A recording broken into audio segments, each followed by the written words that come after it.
नमस्कार. Tasty tails with Vrushali मध्ये आपले स्वागत आहे.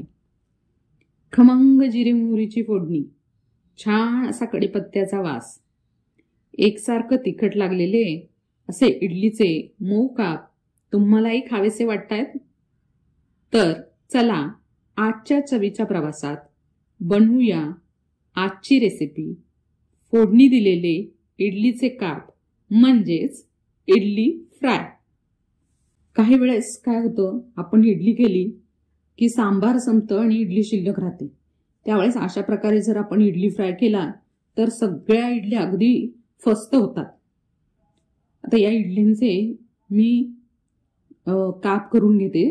एकसारखे काप आपण याचे करून घेऊयात. एकसारखे काप केले ना की त्या इडल्यांच्या कापांना व्यवस्थित अशी फोडणी बसते. आता याच्यावरच आपण तिखट घालणार आहोत, लाल तिखट घालणार आहोत थोडंसं. आता आपण तिखट आपल्या चवीप्रमाणे घालू आणि लहान मुलांना जर करायचे असेल तर तिखट तुम्ही स्किपही करू शकता.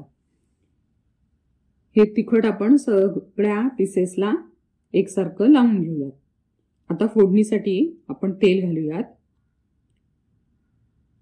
इडली फ्रायला ना थोडंसं तेल जर असं जास्त घालायचं.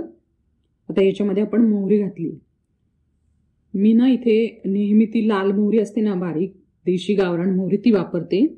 ती फोडणीमध्ये खूप खमंग अशी लागते. थोडेसे 1 पाव चमचा जिरे घालूयात, थोडी हळद आणि 5-6 कढीपत्त्याची पाने. आता यामध्ये आपण इडलीचे पीसेस घालूयात आणि लगेचच ते परतून घेऊयात.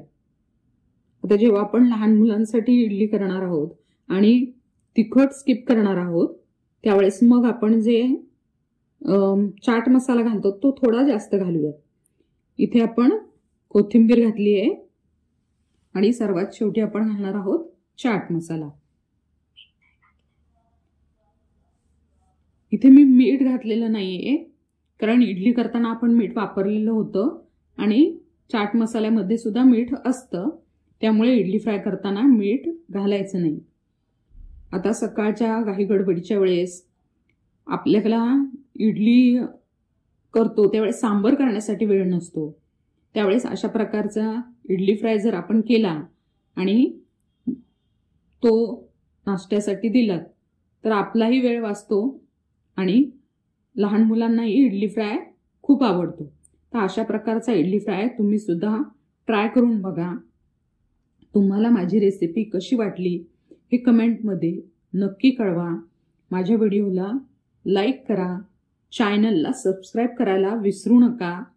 नक्की सबस्क्राईब करा. धन्यवाद.